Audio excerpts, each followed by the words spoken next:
The morning of June 15, 1944, aboard the flattop USS Yorktown, CV-10, as she steamed south of the Marianas, the air group deck crew watched the first wave of F6F Hellcats roll off the starboard catapult. On the hangar deck below, mechanics slid into position, ready to catch returning aircraft, inspect them, swap ordnance, refuel, and launch a second strike in under an hour. At that moment, the admiral aboard the opposing Japanese carrier force could not imagine what was happening. But within 12 months, the gap in tempo would become decisive.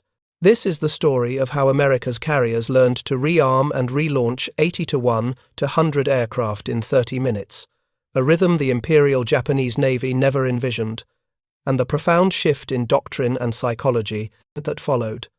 Before we jump back in, tell us where you're tuning in from, and if this story touches you, make sure you're subscribed, because tomorrow I've saved something extra special for you.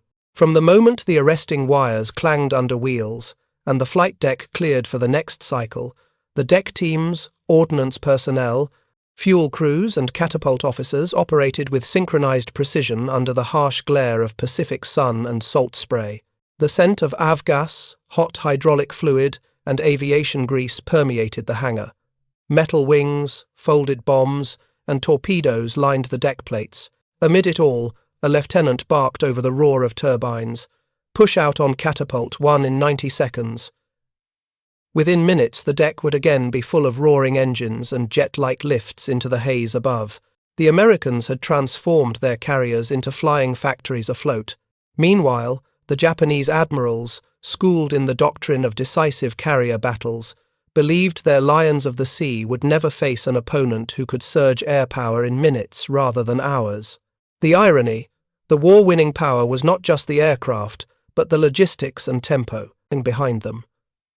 To understand why this was so unexpected, we must return to the world the Japanese naval staff believed in. In the early months of the Pacific War, the Imperial Japanese Navy, IJN, still adhered to the concept of a single climactic battle, the Kantai-Kessen, or decisive fleet engagement doctrine, where the carrier-borne air group would strike, the fleet would maneuver, and victory would come in one blow. The Japanese carriers had enjoyed early success. The 6 Kido Butai carriers launched over 400 aircraft in the December 7, 1941 attack on Pearl Harbor and swept through East Asia. In those early hours, Japanese doctrine emphasized careful coordination of strike waves, precise timing, and trained air crews, operating from carriers screened by battleships and cruisers. The carriers refueled and rearmed their air groups below deck, in hangars, with aircraft stored pending launch. For example, at Midway, the IJN's rear admiral faced a critical choice: either launch immediately with aircraft on deck, or recover returning planes, refuel and rearm them, and then launch the next wave. The decision to reload and rearm rather than strike directly cost precious minutes, and the Americans exploited that tempo. On the other side of the Pacific, the United States Navy began the war under severe handicap.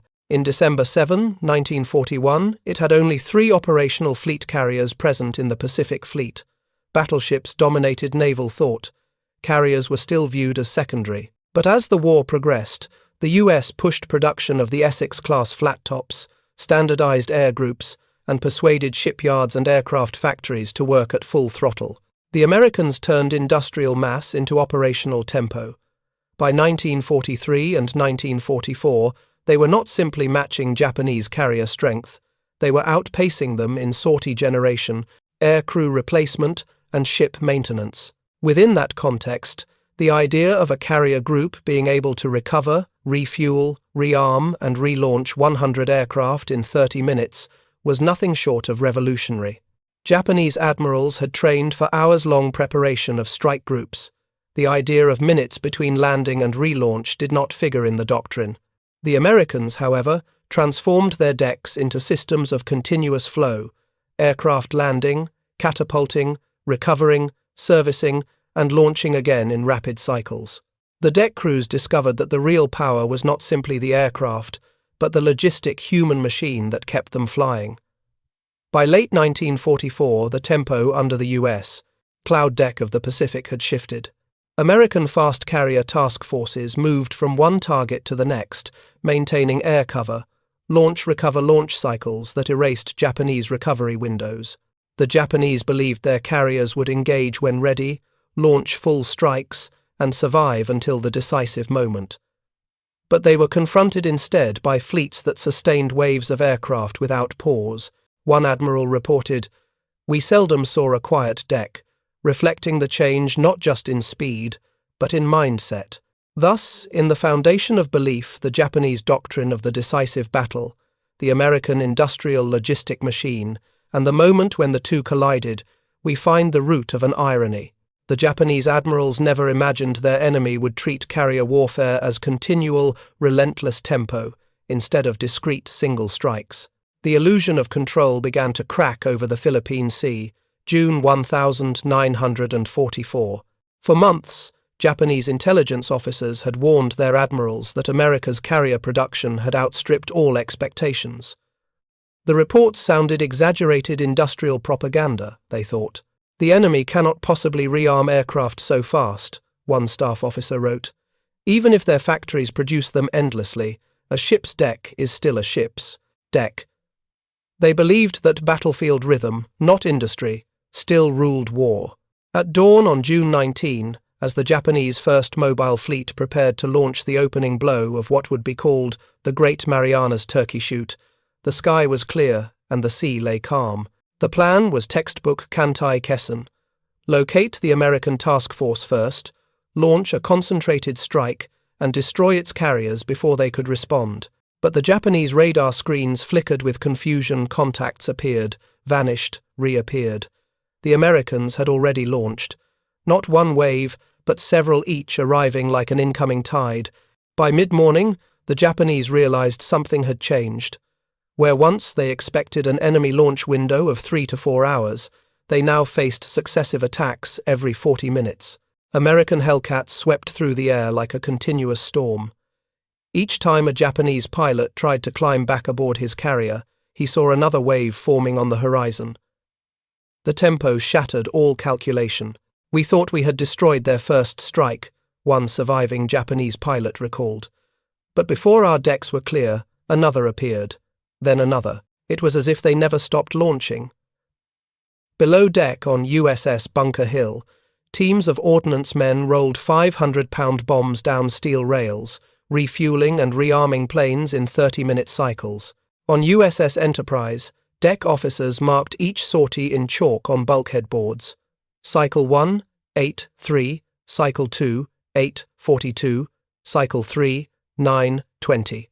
By 10 a.m., over 300 American planes had been cycled through the air in a tempo no other navy on Earth could match. Japanese spotters aboard Zuikaku and Shokaku counted the enemy flights in disbelief. "Impossible," muttered Vice Admiral Jisaburo Ozawa. "They cannot launch again so soon." But they did, again and again.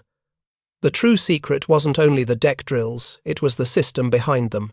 Every American carrier operated within a web of supply ships, oilers, ammunition barges, floating dry docks, repair tenders, even mobile bakeries. The US Navy had created an at-sea logistics chain that kept fleets fully supplied without returning to port. For Japan, the nearest home base, Saipan, was already under threat. Each loss meant longer travel for replacement aircraft and ordnance.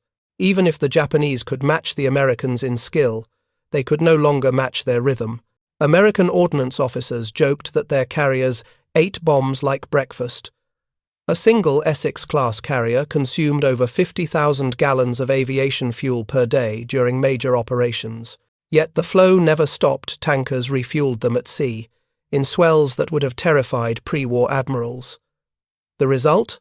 No pauses, no lulls, no breathing room for the Japanese. When Task Force 58 struck the Japanese fleet that day, the result was one-sided carnage. By evening, over 300 Japanese planes had been destroyed. Only a handful returned. Those that did limped home to empty decks, their carriers ablaze or sinking. Shokaku vanished in a column of smoke after an American torpedo detonated her hangar deck bombs. A Japanese signal officer aboard Taiho, after witnessing her catastrophic explosion, radioed, "The sea is full of American planes. We do not know where they come from." That transmission brief, almost poetic, marked the moment the Imperial Japanese Navy truly understood. The Americans had not built better carriers. They had built a process, a machine of men and steel where time itself became a weapon. In the weeks that followed, silence filled the Japanese command centers at Kure and Tokyo. Reports trickled in. Entire air groups wiped out, carriers lost, pilots untrained, production unable to replace losses. Admiral Toyoda, upon reading the final Marianas dispatch, murmured, "We no longer fight the same kind of war." Preparing and narrating this story took us a lot of time, so if you are enjoying it, subscribe to our channel. It means a lot to us. Now back to the story. American intelligence, reading intercepted communications, sensed the despair. The Japanese tone had shifted from strategic confidence to stunned disbelief. The American after-action reports, by contrast, were almost mechanical in tone. They measured efficiency in minutes between launches, average turnaround time per squadron, and fuel throughput per flight deck hour. The war had become a contest of systems, and the Japanese realized too late that they had no system left to contest with. The Pacific would never be the same. Carrier warfare had evolved beyond imagination, and the admirals who once believed in the single decisive battle now faced an enemy that waged continuous decision. The smoke of the Philippine Sea had barely settled when the Japanese High Command faced the unthinkable.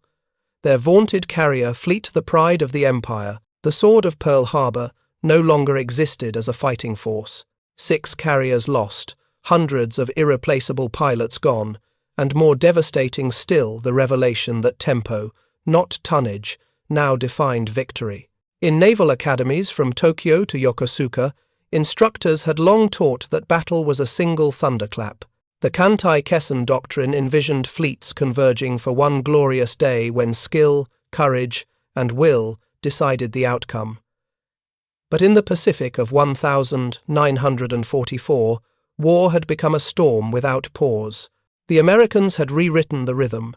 Instead of a climactic engagement, they fought an endless chain of decisions, each measured in minutes between launches, gallons of fuel transferred, bombs hoisted, and planes turned around. It was a transformation as profound as the shift from sail to steam.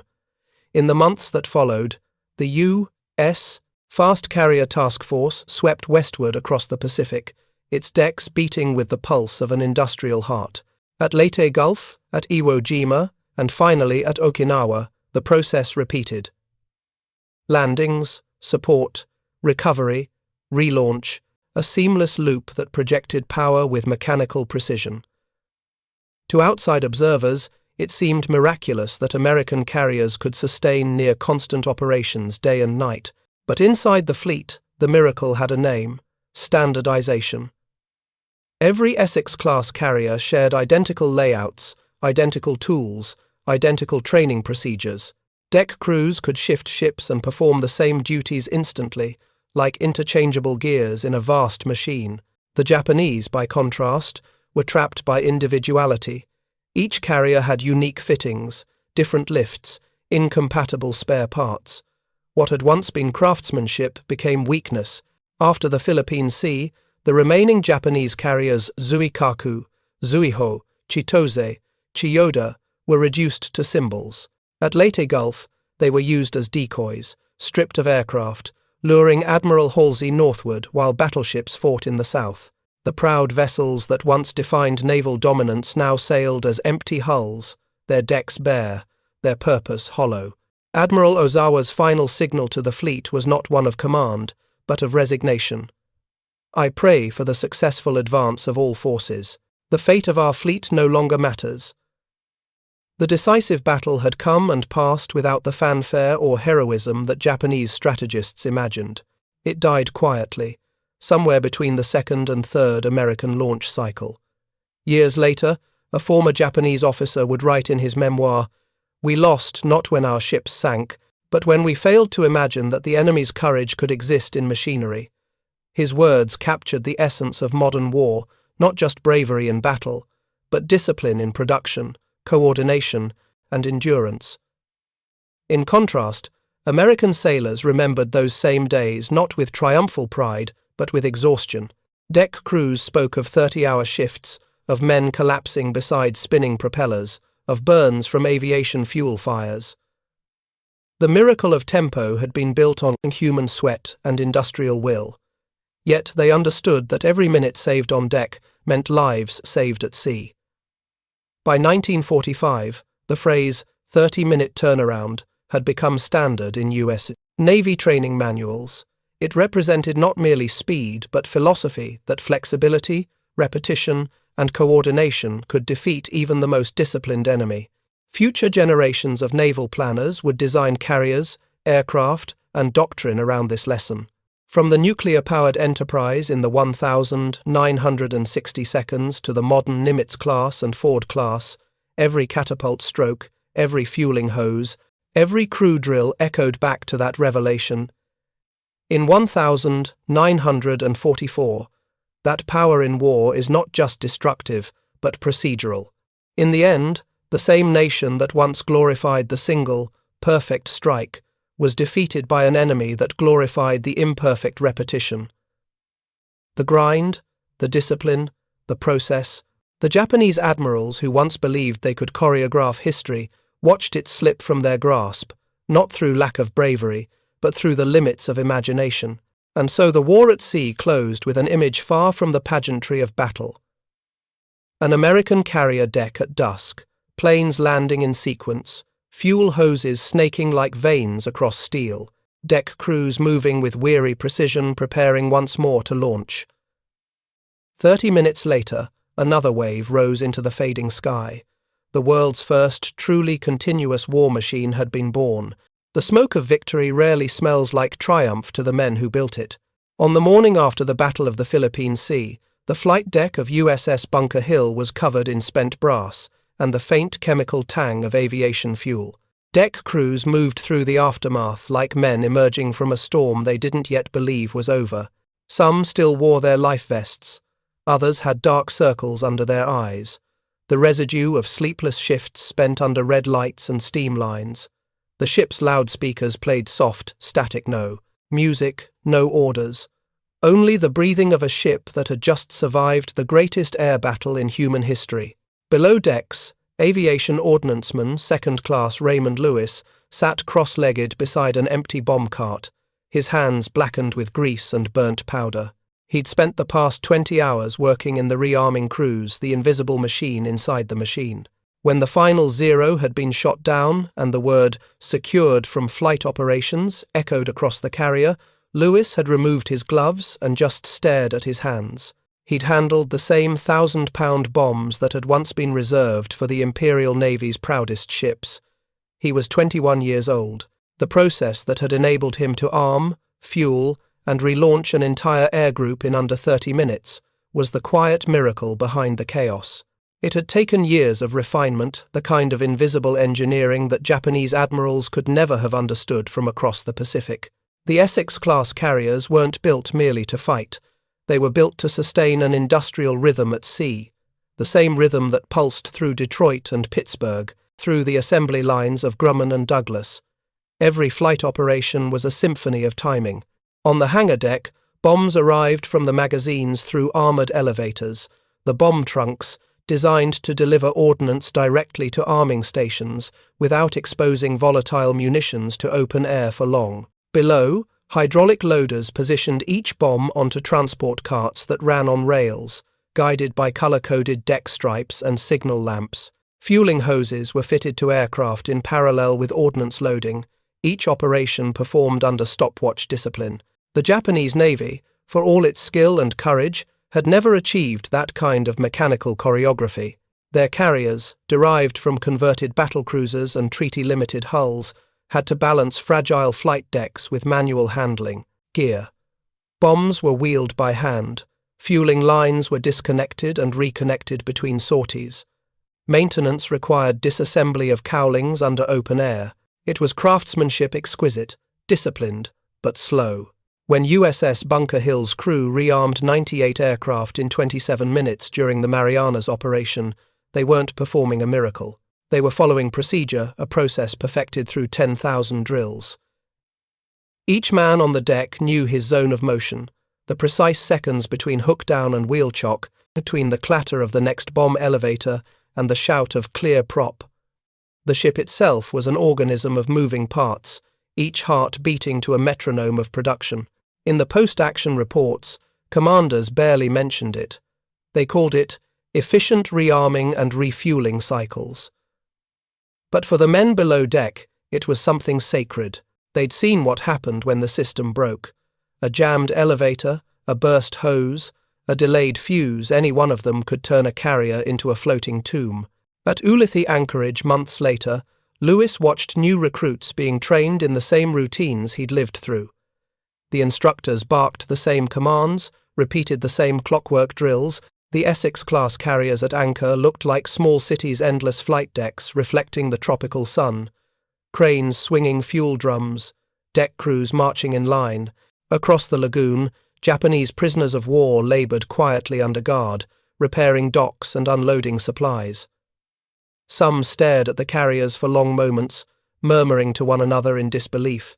Even then, after the collapse of the Imperial Navy, they couldn't fathom how the Americans had turned something as complex as air operations into an act of assembly line grace. For the Japanese admirals who had once commanded the seas, the truth arrived in fragments after-action reports, intercepted radio messages, and the confessions of captured airmen. During the war crimes interrogations at Sugamo Prison in 1946, one surviving staff officer from the combined fleet, Commander Kato Minoru, spoke to an American naval historian. When asked when he realized Japan could no longer win the naval war, he didn't mention Midway or Leyte Gulf. He said, "When we saw they could launch again before our survivors landed." That simple observation, the ability to relaunch, was the dividing line between empires. It wasn't firepower that ended the Imperial Navy. It was tempo. American carriers had turned the ocean into a continuous cycle: launch, recover, refuel, relaunch, while Japanese decks struggled to prepare a second strike before the first was already destroyed. By 1944, the Essex-class ships averaged flight deck cycles that moved 2,500 gallons of aviation fuel per minute through armoured lines. Each deck crew handled nearly 4 tons of ordnance per sortie. The system was built not on genius, but on duplication, every carrier identical, every procedure repeatable. Naval engineers called it operational interchangeability. Japanese naval architects had no equivalent phrase. Their ships were singular works of art. American ships were parts of a machine. The transformation had roots that stretched back to the shipyards of Newport News and Brooklyn, where the logic of Ford and Westinghouse had merged with the discipline of the Navy Bureau of Ships. Production engineers studied assembly lines, then translated that philosophy to sea. If a bomber plant could build 10 aircraft per day, a carrier could relaunch the same 10 every hour. It was an extension of the same industrial religion: repetition as power, precision as victory. For the deck crews, though, there was nothing abstract about it. Rearming a carrier air group meant handling explosives in a furnace. Fuel vapors hung low over the deck. Exhaust heat from idling engines shimmered against metal bulkheads. The smell of hot oil, the sting of hydraulic fluid in open cuts, those were the realities of the 30-minute miracle. Men worked stripped to the waist, their skin streaked with soot and salt. Safety manuals warned of flash fires and static discharges, but the tempo allowed no hesitation. Each second mattered. When Japanese survivors later read captured American manuals on carrier operations, they were astonished not by the machinery, but by the checklists. Every step, from the signal of all clear to the spin-up of propellers, was standardized across the entire fleet. A pilot landing on USS Lexington could be launched from USS Hancock without a word of retraining. That uniformity was alien to a navy that prized individual skill over system efficiency.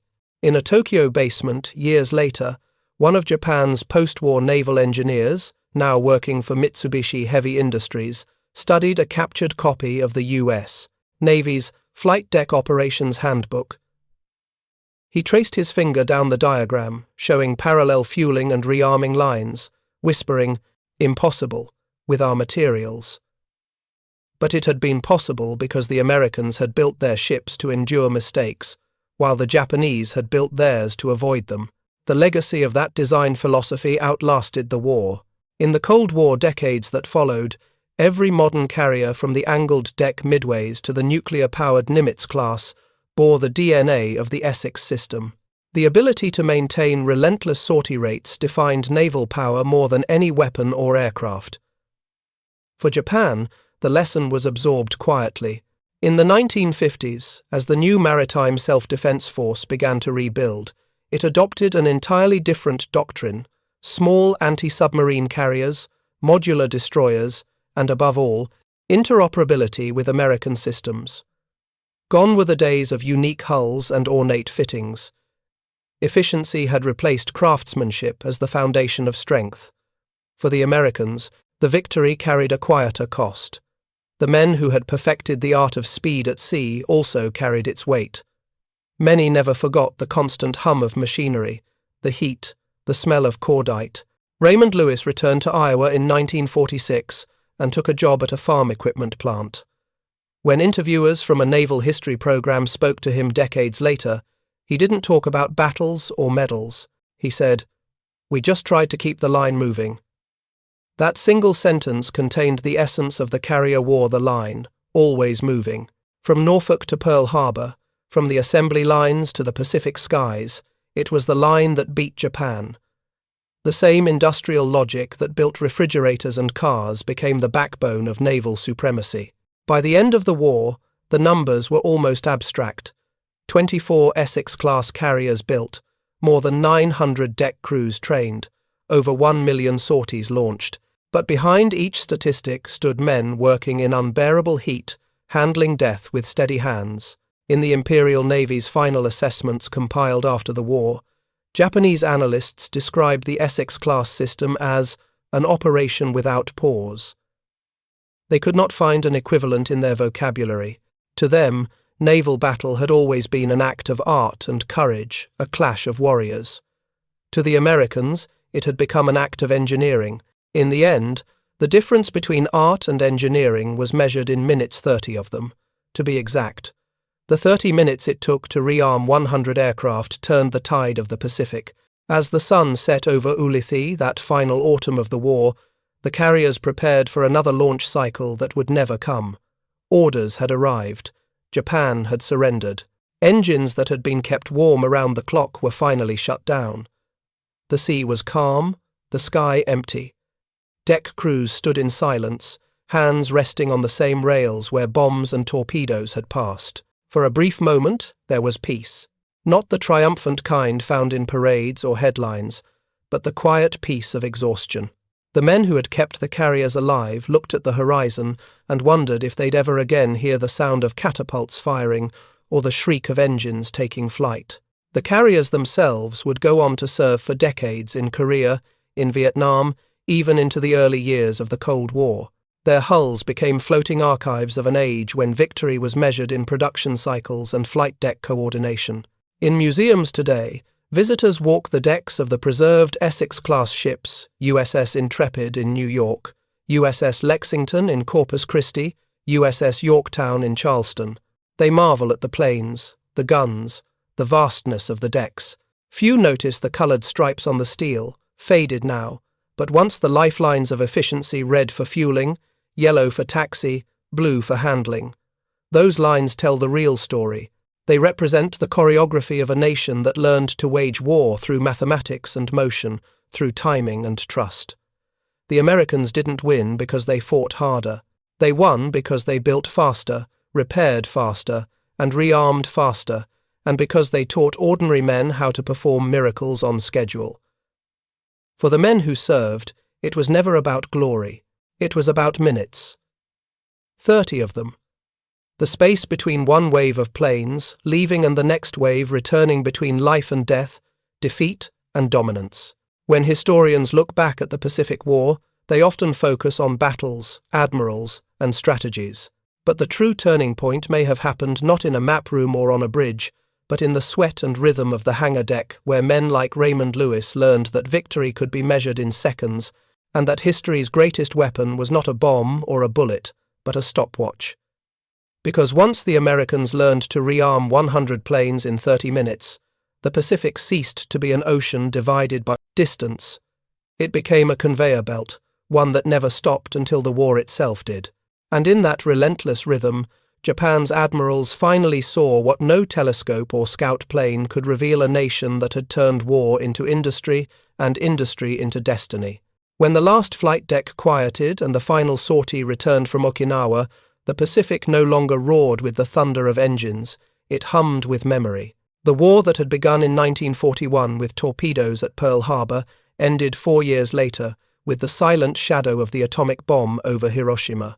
But in that brief span, between surprise and surrender, the sea itself had changed its nature. For centuries, ocean battles were duels, single moments of courage and chaos. Now, after 1945, they became systems of movement, orchestrated from steel decks, logistics depots, and airstrips thousands of miles apart. The 30-minute turnaround had not merely accelerated operations, it had redefined what it meant to wage war. In the months following Japan's surrender, many American carriers steamed home through waters still littered with debris. The crews who had once measured time in flight cycles now measured it in minutes to discharge, days to demobilize, weeks to reach home. On those journeys, amid laughter and exhaustion, there lingered a strange silence, the realization that their machine, their living factory of destruction, had outlasted its reason for being. A sailor aboard the USS Bunker Hill wrote in his diary, "I can still feel the deck vibrate beneath me, even when the engines are off. It's like the ocean is asking for the next launch." They had built a rhythm so intense that stillness itself felt unnatural. The war had taught them that motion was survival, and stopping meant death. It was the same lesson that defined the industrial age, carried to its ultimate extreme at sea. In the ruins of Yokosuka, former Japanese sailors returned to shattered docks. The carrier Zuikaku lay beneath the waves, her name erased, but her legend whispered among surviving officers. They spoke not of defeat, but of awe of how their enemy had mastered something they had never fully grasped: the synchronization of men and machines into one living organism. In 1946, a small group of Japanese engineers gathered in a makeshift office under the supervision of the Allied occupation. They were tasked with rebuilding the nation's merchant fleet, but what they really sought was understanding. They studied photographs of American carriers, diagrams of their elevators, blueprints of deck equipment. For them, every bolt and cable was a riddle about the New World Order. From those quiet workshops would emerge Japan's post-war industrial miracle. The efficiency born on U.S. carrier decks became the philosophy behind post-war Japanese factories: modular assembly, rapid process cycles, precision under pressure. What had once been a weapons advantage became a nation's rebirth. Ironically, the very methods that defeated Japan's navy would later redefine its economy. Tokyo's assembly lines hummed with the same relentless tempo once heard on American flight decks.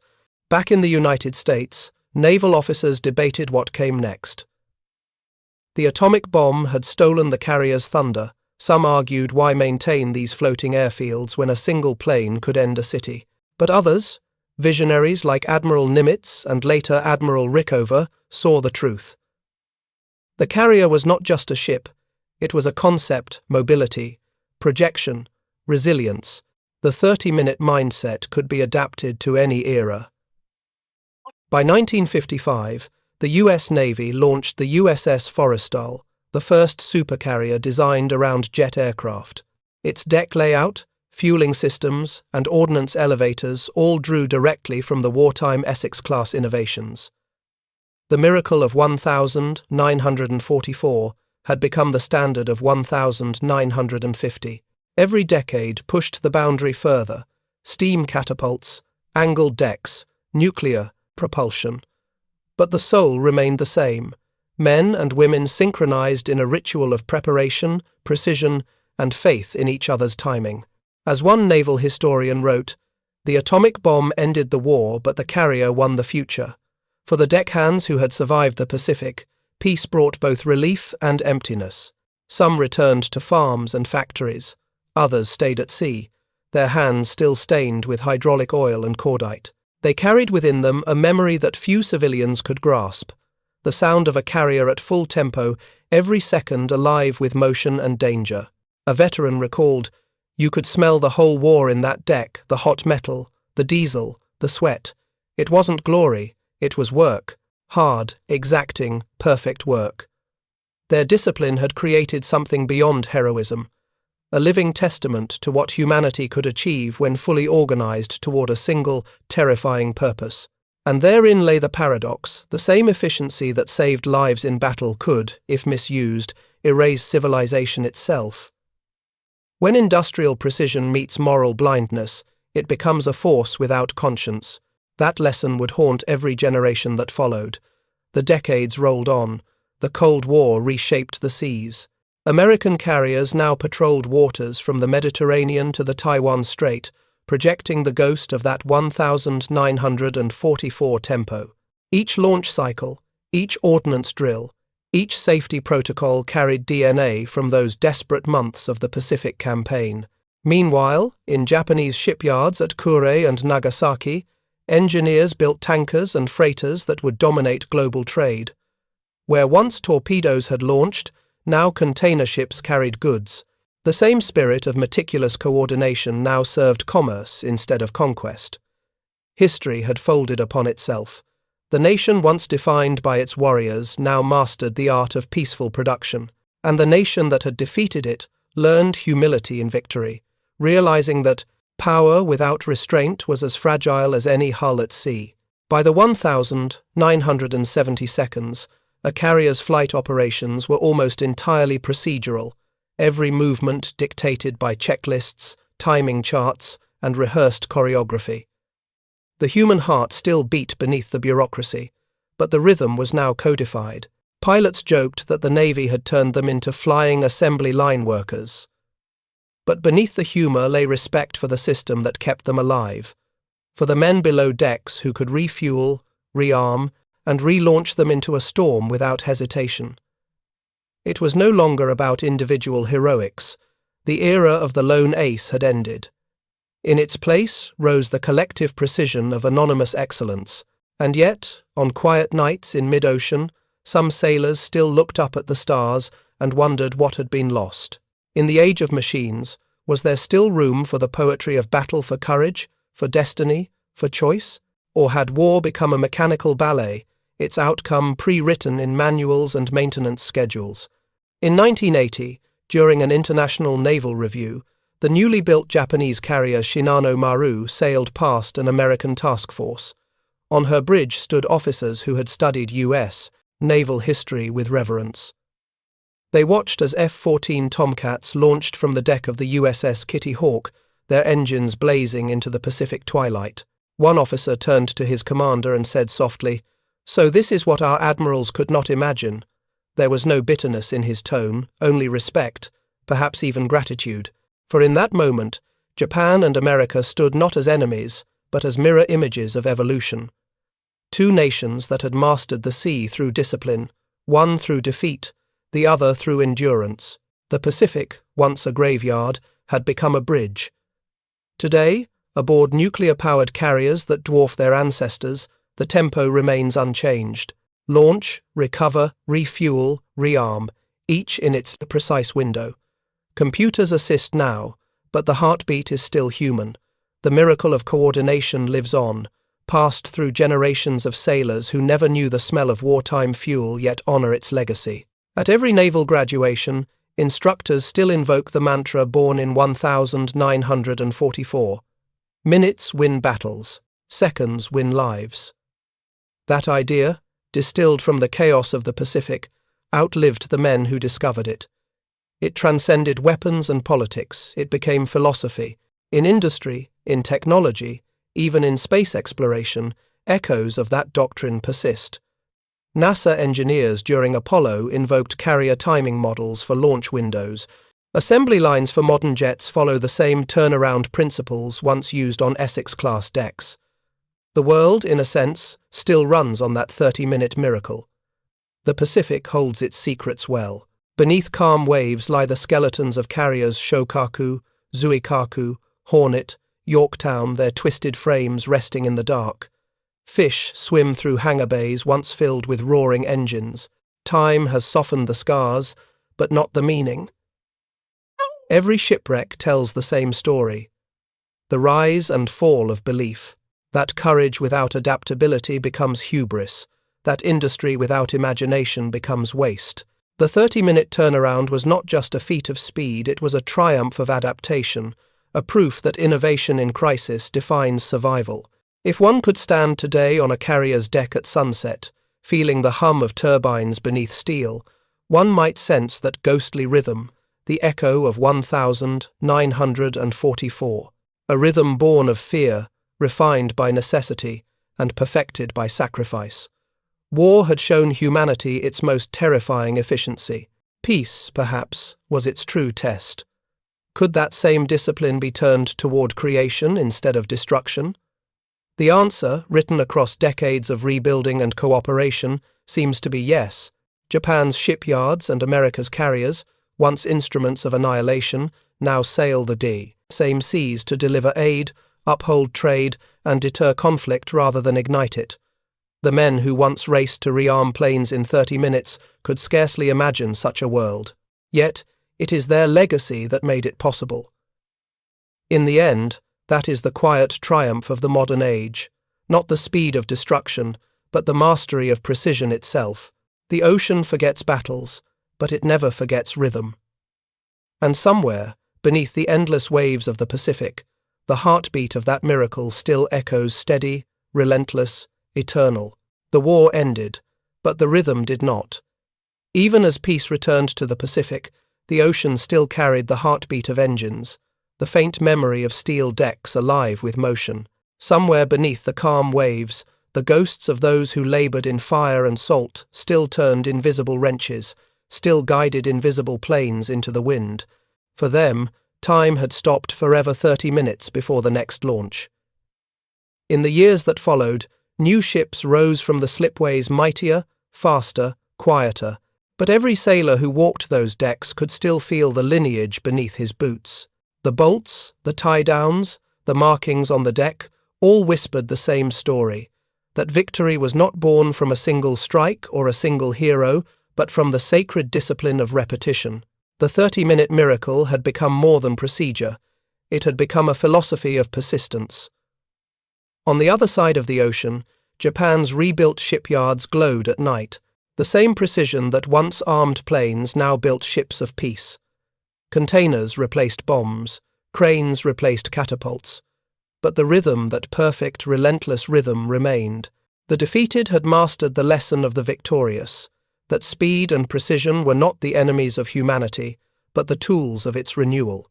Today, American and Japanese vessels sometimes anchor side by side carriers and destroyers that once hunted each other now exchange salutes in joint exercises.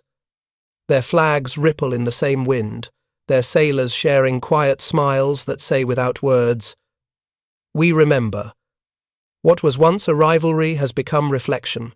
What was once invention for destruction has become invention for endurance. The Pacific sleeps now, but lightly. Every wave that folds upon itself seems to whisper the same refrain, faster, not for war but for understanding. The men who once defied exhaustion beneath the sun of 1944 are gone, but their rhythm remains in every modern system, every assembly line, every mission that demands perfection under pressure.